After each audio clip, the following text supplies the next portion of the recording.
Hello guys and welcome to episode 9 of my Ymir multiplayer series. So, kicking off straight after episode 8, there's a few things I wanted to cover in this episode before I go on hold and wait another day for the second part of this video.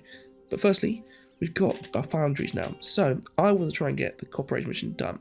And that's quite easy. Literally, it's a case of just employing some workers straight away. That will take us up to 0.6 for each. That's then our +1 copper done. Then, literally is simple. The next one is to produce 0.8 axes here, so we just need to get this to axes. Once we see that that is done, they still have got the hammer symbol, but let's try and recruit someone anyway. And recruit them. Let's see if we can get that mission done. Yeah, 3 there, 0.6 there. We get someone in here. And now. There we go, I finally managed to get someone in there. We've got someone working. I can set that back down to regular now, fire them. I would leave this on high though, because I do want the copper. Oh, the worrying thing is though, is the wood. We're just not producing enough wood. Our number is going down. I feel like the wood needs to be set to critical. We've got too many jobs on high mode. I'm going to start setting these jobs to critical mode. Or at least the ones that, like this one, for example, only has 1 worker. I'm going to set that down to high. This one back up. No, this one to keep down as high as well. This one is critical. Is there any more? I think that's it. So, with these axes as well that are coming in, guys, it's only 0.8 per tick, but that is still in a day's time.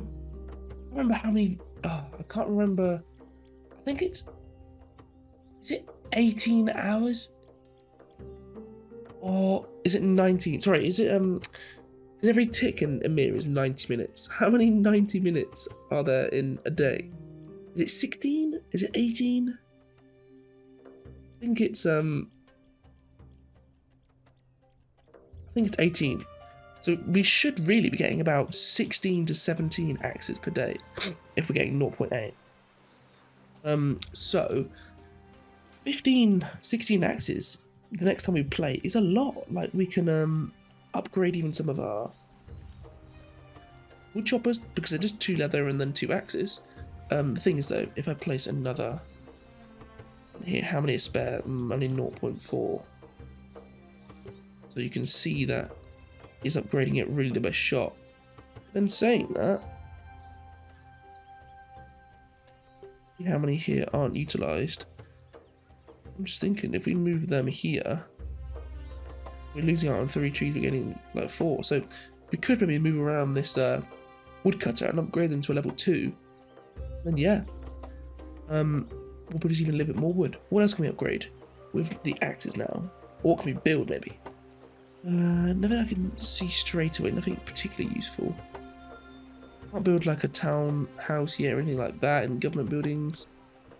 Could build mud bricks when we unlock mud bricks, but just not that interested, to be honest, in getting that anytime soon. Because mud bricks are essential to build level 2 houses. You can see it's wood, stone, which we have, axes, which we will have, and the mud bricks, but I'm not too fussed about that. What else could I do? I think that's actually it. Any research we have that would supply into actually using axes? Not yet, to be honest. We have actually got bows, so that is one I haven't seen that one before actually, so archery must be one we got pretty recently. It is 2 civ points. Archery, it is just it's purely military. Like, there's nothing that uses bows anytime soon. That the only people that uses bows in the game is either the towers for defense later on, because the first ones use javelins, so the later on ones use bows, and the level 3 hunting spot. And the level 3 hunting spot you don't get until like the late Bronze Age, or early Iron Age, I think. So yeah, we're not going to use bows for anything but making a bigger army. And again, military is not my most interested at the moment. Like, I'm not going to attack any of my neighbours, or at least I don't plan to. I don't think I'm going to get attacked by any of my neighbours, so I'm not too interested. And even if they were to attack me, I don't think me having archers would make any difference, because we don't have a base. So it's not like we're going to really need the archers. And if I wanted to invade them, I would not use archers. I'd just have a full warrior smash tribe. ready to bat their heads in with their big clubs. So I don't really care about archers at all, and it's 2 civ points as well. What a waste of my civ points. So I'm going to leave that for now. And thinking of civ points though, I want to get it into copper ore or copper. Oh. I'm thinking copper ore. The reason is because, well, copper will be more efficiency. We do have 3 workers, though, don't we? Well, actually not even. We only have two ones at full capacity. But any more copper is useful because it uses up less thing. But I still think the copper ore is better because the copper ore is usually your limiting factor in copper production, which is why when markets come out, people buy a lot of copper ore because they can't produce it themselves. So getting that means when it comes to markets, we can sell any excess copper ore we want. In the meantime, if there are no markets, I can potentially trade with my neighbours. Trade my copper ore for maybe stone or leather or any other resource we need. So, and it also then means that I can tone down the number of workers I have, because at the moment we do have quite a lot of workers on it. And again, in my countrysides, I can then have less buildings dedicated to copper and maybe more dedicated to farming or whatever. So I'm going to do it. I think 2 copper points is enough. I don't think I'll go any more than that. But we do have quite a lot of copper veins. We have 3 copper veins and they're pretty big ones. So yeah, that's all good. We're now producing 1.7, so we're producing 0.3 more per full mining camp. So yeah, that's not terrible. I do want more foundries, but the only reason I'm not going to equip them yet is because these ones are already, even on high, are not filling up, which just shows that we don't have enough people. Back to my previous point though, you can see now we've upped our military. We're at 34 loyalty. We are going up by 8, so we are still at a deficit of loyalty technically. But yeah, let's get another foundry in. And another one. I'll just leave them on regular. Because we have the copper ore for them, so I'll not leave them on regular. High, regular. I just want it on high. Ooh. Actually, I'm going to leave this one on regular. We'll fire these 3 workers. We don't need that excess copper. We're already producing loads of copper. Hire them. Now I have 3 full foundries. So we're actually producing now positive copper. Ooh. Not enough though, actually. We are producing enough. Yeah, we're producing enough now actually for critical. We've now got 1.6 axes coming in per tick. Brilliant. We just doubled our axe production. That is fantastic. So yeah, that's what I want to cover for now. The next part I want to cover in this episode is in my little countryside, or the west side. So we can see we've got some food built up. Absolutely loads of food built up. But we've got so much food I don't even want to move it over. I will though. I will. Chickpeas, 10. Lettuce, 35. And flint, 24. The flint is the main one. But what I've just done in between this this recording and the other recording, even though it was only like 5 minutes difference, is I deleted one of my flint makers in this territory. And I've replaced it with a cattle farm. What I wanted to do is just set up some more cattle industry because my neighbour has told me that he wants buffalo. So it's a trading resource. I also want more buffalo because, and importantly, we need leather clothes. So we need more leather. We also need more meat, actually. So it's a double whammy. We need the meat, we need the leather, and it's a trading resource. And I saw, while I was recording in the last episode, we've got 8 buffalo. I only have 8 slots in my... Well, I have 2 paddocks, but only one's filled up with a worker. So I actually, need to use them because otherwise not going to store them. And I want more buffalo because... when I trade with them, I need to use them, whatever. Let us get...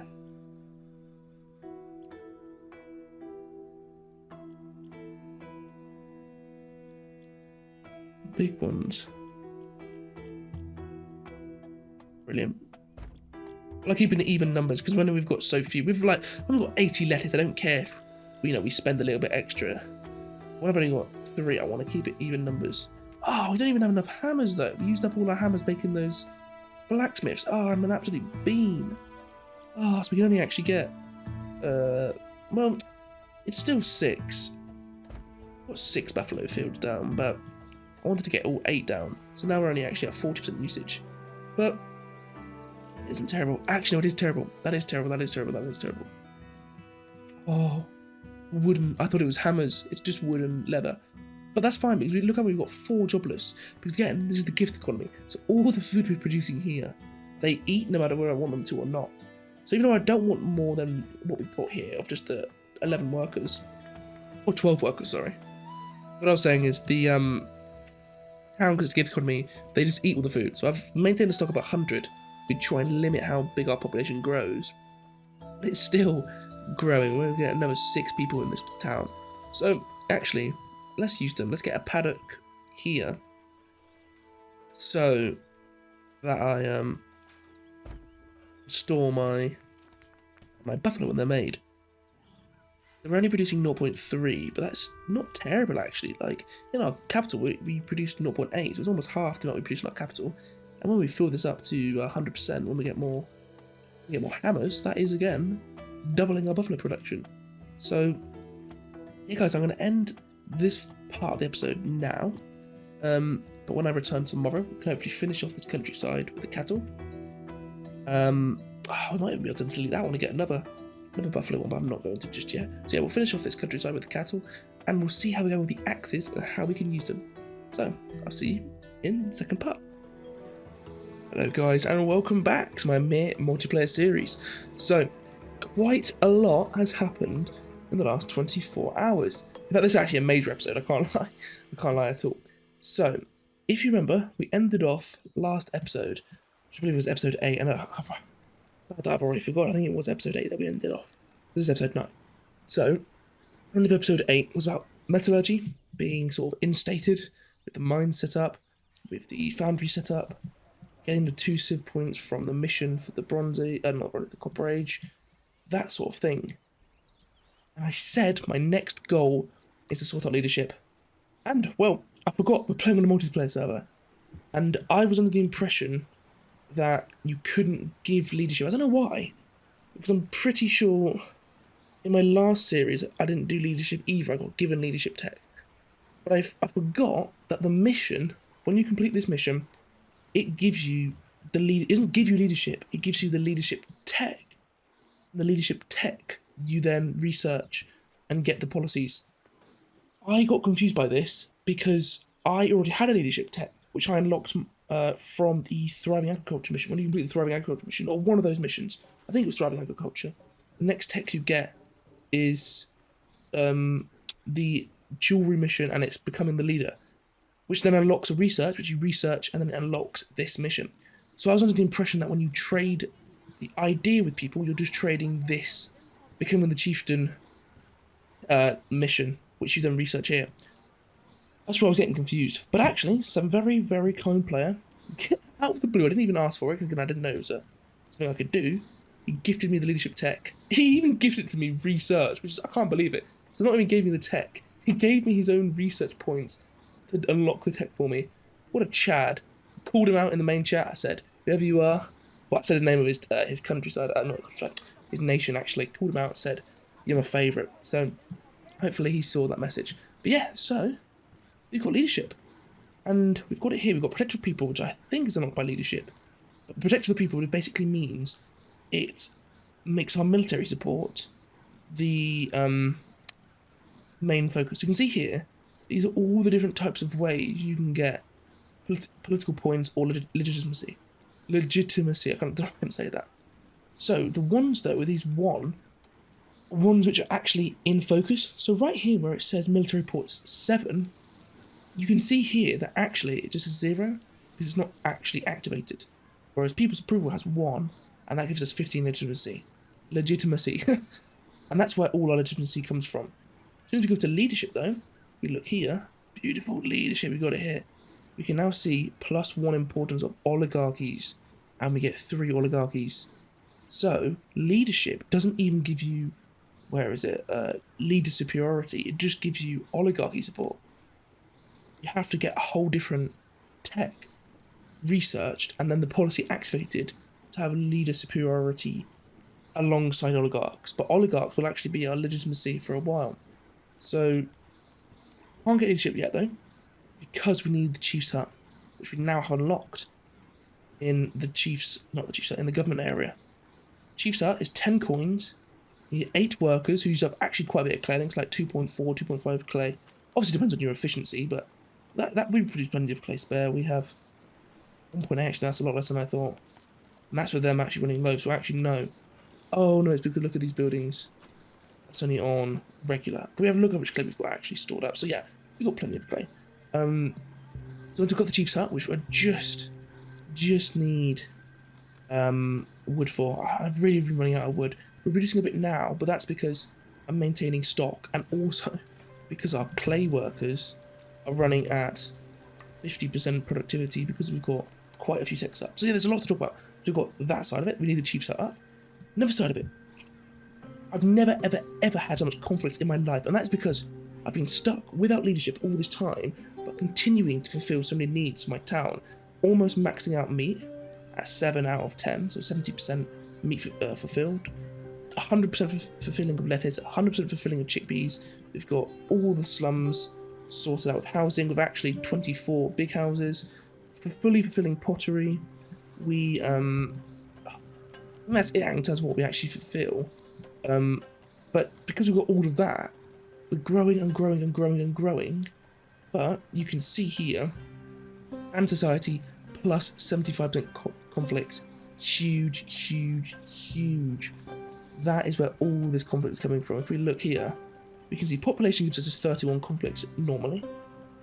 Then we get 23 conflict from having banned society, and the other 23 from gift economy.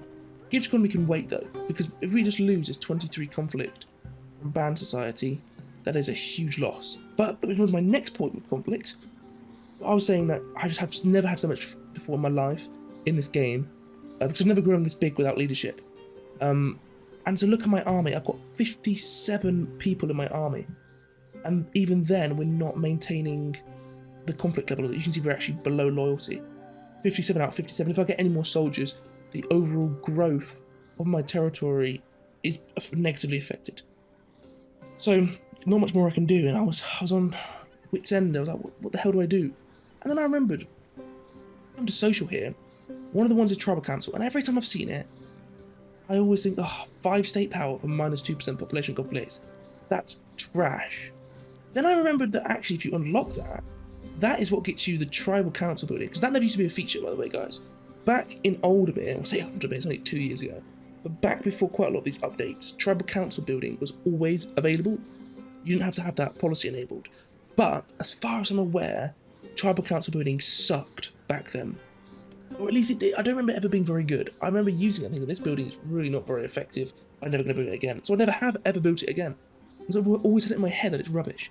But they must have changed it, or maybe I just got wrong.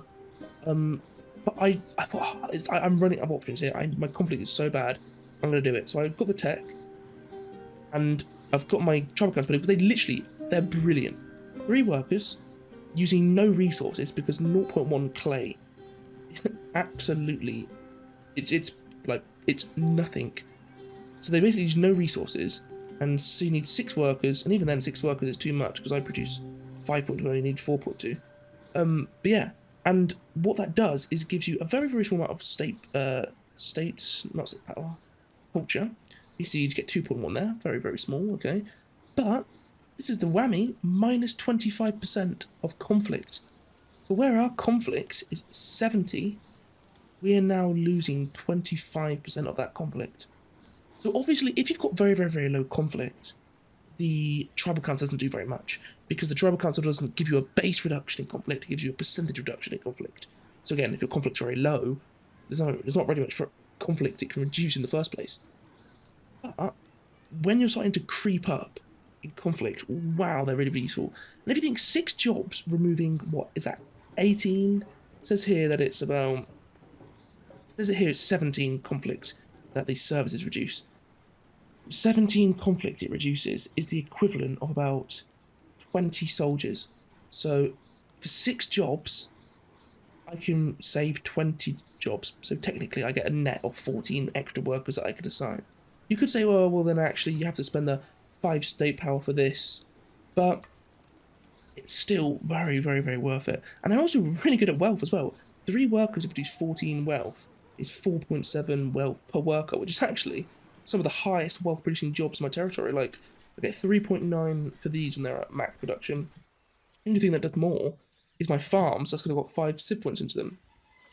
Or the miners, but again, it's because I've got 2 civ points into the miners. So, really, really good building, and that is really, really helping me. So, I am actually at a loss for loyalty at the moment. So, honestly, it is a risk, a genuine risk that my town could rebel. That's why we've got this fist here, because the people could rebel. But it should stay okay.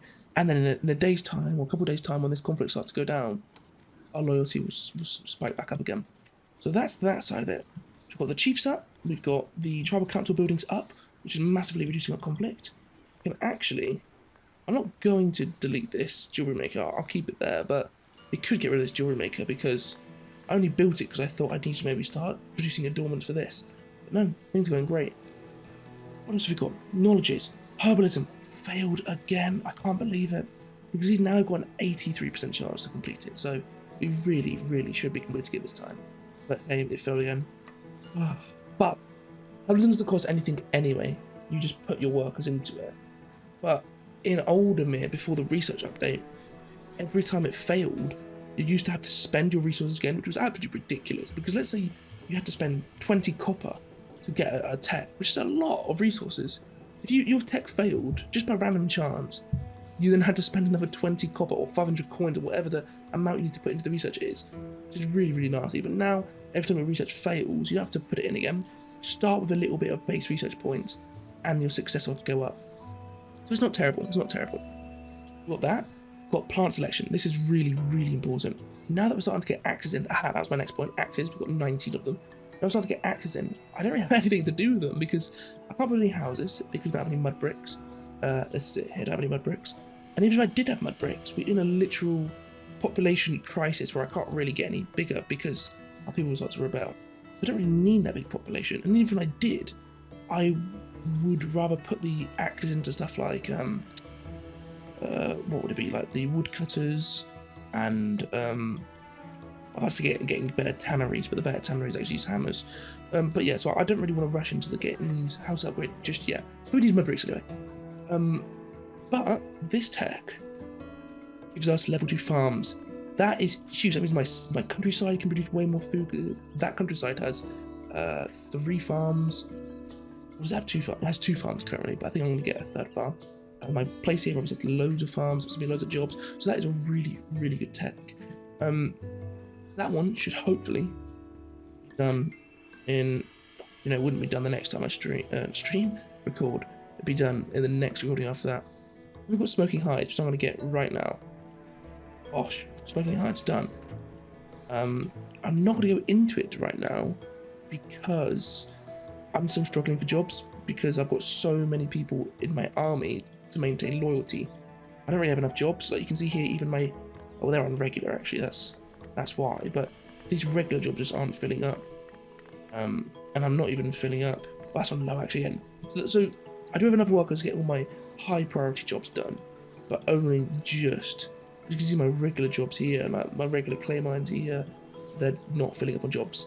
So I really am sort of running out of workers. Like I've got 184 jobs needed and only 124 workers. So I don't want to go into tannery industry just yet, and also because my leather is still quite low, 3.5 per tick.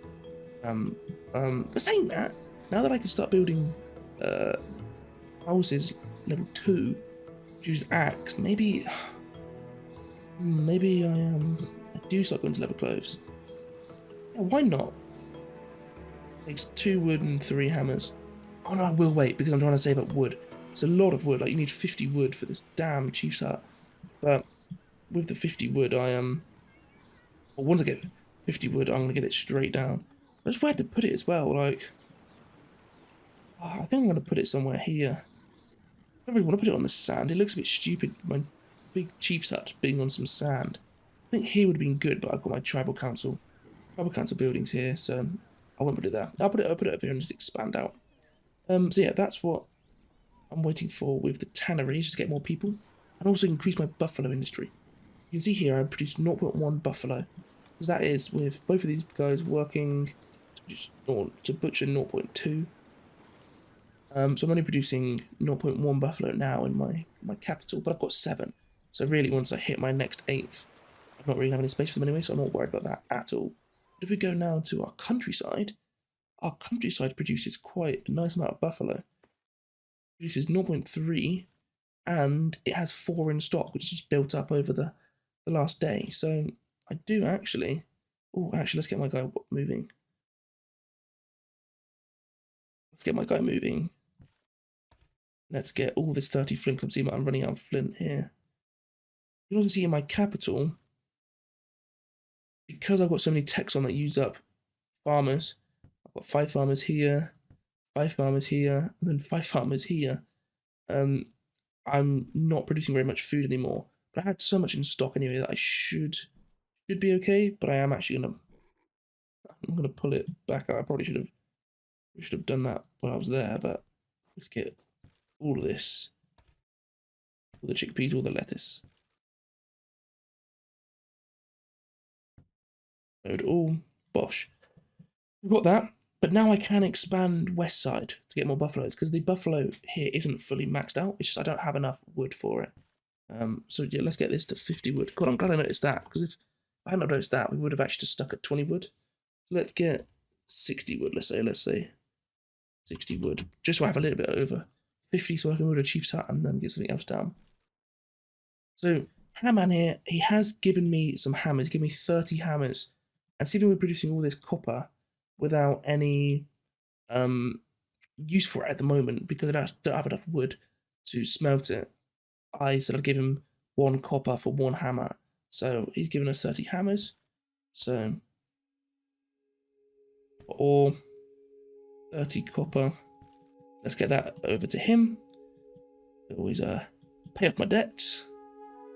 So I think that's a pretty fair trade, because even though hammers, require